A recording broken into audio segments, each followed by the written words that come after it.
Guillaume Gibaud, bonjour. Vous êtes le fondateur de l'entreprise Le Sud Français, l'entreprise qu'on connaît très bien. Dans un premier temps, est-ce que vous pouvez nous dire comment vous allez?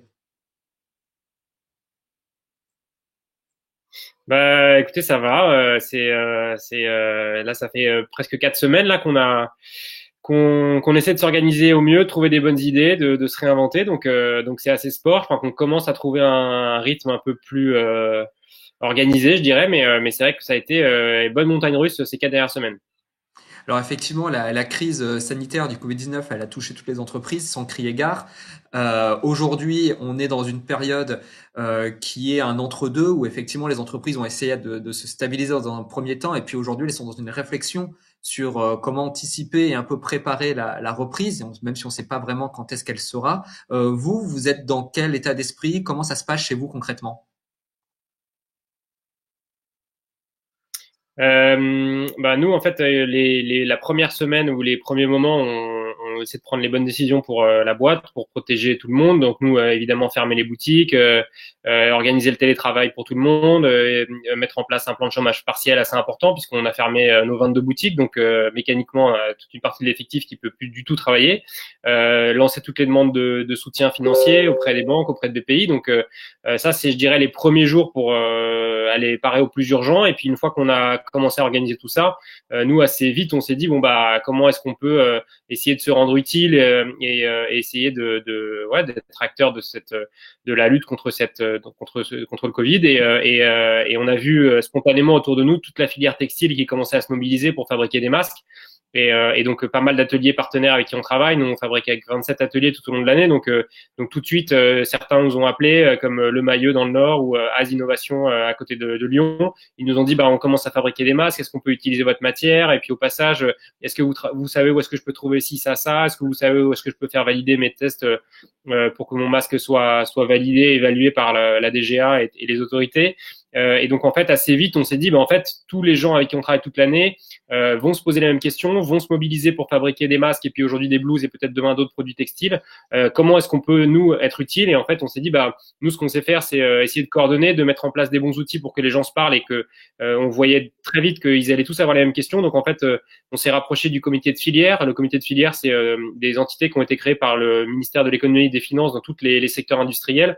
Il y a de ça 6 ou 8 mois, il y en a 15 ou 18 je crois. Donc il y en a un dans l'automobile, un dans l'optique et il y en a un dans la mode et le luxe qui s'appelle le comité stratégique de filière et dont le job est de coordonner la filière mode et luxe en France. Et donc, on s'est rapproché d'eux pour leur proposer notre aide et essayer de déployer des outils collaboratifs auprès de toutes les entreprises qui voulaient se mobiliser. Donc, très concrètement, on a fait une boucle WhatsApp pour mettre tous ces gens-là en contact et c'est devenu une boucle Telegram parce qu'assez vite, on est passé au-dessus de 250 et on a déployé des outils Google.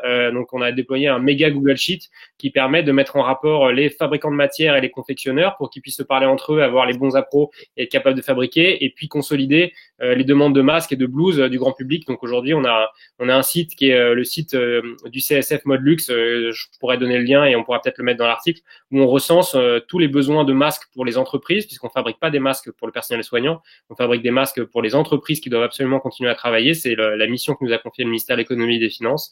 Et du coup, on essaie de déployer des outils pour que tout ça fonctionne de façon directe, horizontale, en temps réel sur un outil collaboratif Google. Et c'est très simple, très pragmatique, mais très efficace. Et on essaie de coordonner tout le monde. Et aujourd'hui, il y a 600 entreprises dans le groupement.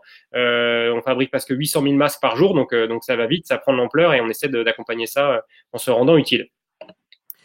Donc on voit quand même l'impact du numérique, finalement, ça peut avoir du positif hein, aussi sur l'économie et puis aussi sur la capacité à travailler à Ah bah, c'est sûr. Et puis, c'est sûr, surtout avec les contraintes là où enfin, les gens peuvent pas se voir, on peut pas se déplacer, donc c'est sûr qu'on est obligé, un peu contraint et forcé d'y aller, mais c'est vrai que c'est ultra efficace, quoi. peut-être dernière question, un peu plus, on va dire, sur la projection sur l'après-crise, même si c'est très compliqué, on ne sait pas encore exactement quand est-ce qu'on arrêtera d'être confiné. On ne sait pas non plus aussi quand on arrêtera comment ça va se passer, qui va pouvoir sortir, comment les boutiques vont pouvoir rouvrir. Enfin, il y a encore beaucoup de questions autour de tout ça. Mais vous, en tant qu'entrepreneur, naturellement, vous devez vous projeter et puis essayer d'imaginer comment ça va pouvoir se passer. Qu'est-ce que vous mettez en place, vous, d'ores et déjà? Comment est-ce que vous voyez les choses? Mettre en place, c'est un peu compliqué parce qu'on peut pas faire grand-chose là tout de suite. On essaie d'anticiper un maximum. C'est sûr que à quelle date on va pouvoir réouvrir nos boutiques? Est-ce que la consommation va reprendre? Est-ce que nos clients grands magasins, enfin, voilà, imaginer une reprise d'activité normale, ça c'est sûr que franchement on sait pas trop comment ça va se passer et quand. Donc c'est sûr que d'un point de vue économique, je dirais court moyen terme, on pense que ça va quand même être très compliqué, d'où l'importance d'aller débloquer les financements et de s'assurer que les mesures mises en place par l'État soient, voilà, on arrive à les avoir effectivement, parce que on pense que ça va secouer, c'est sûr. Maintenant, si on voit un peu plus long terme, je pense qu'aussi, et certains commencent à le dire, donc c'est aussi l'occasion de repenser les choses et je trouve que la mobilisation de la filière textile, en montrant que des fabrications locales, repenser les circuits courts, repenser les choses différemment, nous c'est des choses qu'on porte depuis longtemps. On trouve que ça fait encore plus de sens aujourd'hui. Donc je pense qu'à long terme, même si là c'est sûr que la reprise va être difficile et que il y a beaucoup d'incertitudes, à long terme, je pense que ça va nous tous nous forcer collectivement à repenser un peu voilà, le rôle de nos industries, la fabrication locale, l'agilité et repenser un peu les modes de consommation. Et je pense que c'est un truc qui nous tient à cœur nous. Donc je pense que après une phase économique compliquée, je pense que c'est aussi l'occasion pour nous tous de réinventer d'autres modèles et d'autres types de boîtes. Donc il y a un côté, je sais pas si c'est un optimisme débile d'entrepreneur qui voit peut-être que le verre à moitié plein tout le temps, mais je me dis que c'est aussi l'occasion de nous tous changer nos façons de faire et du coup, s'il y a un côté assez, enfin, qui dans un temps long sera, j'espère, positif pour tout le monde. Bon, Guillaume Gibaud, merci beaucoup et je vous souhaite une très belle journée. Au revoir. Merci à vous. Ouais, à vous aussi. Au revoir, à bientôt.